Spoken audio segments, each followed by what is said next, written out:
Hey everybody, this is Steve. I'm recording from my backyard. It kind of looks like it might be a background, but that's actually my backyard. I don't know, maybe it looks different when you're actually looking at the video.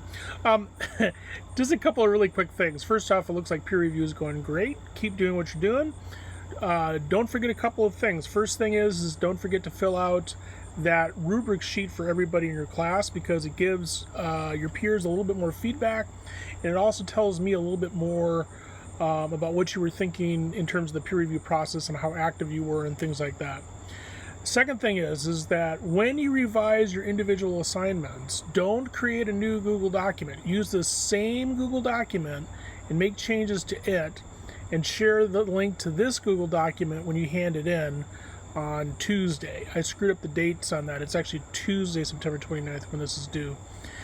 The reason for this is because I want to be able to see the comments that other people made, and also to see the sort of changes that you made when I go back and look through the history of it. And that leads to the third thing. This is a big deal. Don't close the comments. Don't resolve the comments for your essays. I know you want to. It makes it look finished and done and all that kind of stuff. But the problem is that the only way I can look at those comments again is if I reopen them all. And reopening all the comments on one of your essays can take several minutes, which just adds that much more time to grading and commenting on it. Now, as we head into next week, we're going to start moving into the StoryCorps style interview project. So read over that assignment. I posted it for review initially on Thursday, and we'll start getting into some of the readings about that and listening to some StoryCorps stories next week.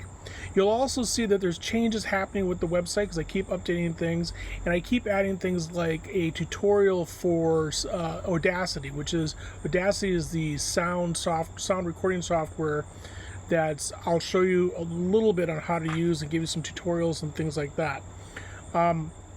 One thing you might want to contemplate is, and I'm going to add it to the calendar over the weekend here, is we'll probably have another completely optional but encouraged for people who don't know how to use the Audacity software Zoom get together where we can walk through some of that stuff together. Because one thing about the online version of this class is that sometimes these tutorials for how to use some of the software like Audacity, and also we'll talk about this with some video editing software later, is it does actually seem a little bit more effective to do that face to face, but since we can't, Zoom is the next best thing. And there'll be lots of other changes to the course as this weekend goes on. My goal is to try to get as far up to date on readings and assignments and things like that as I can this weekend, so that when I collect your essays for reading on Tuesday, I can move through those expeditiously too. I hope that makes sense. I'll see you online. Bye.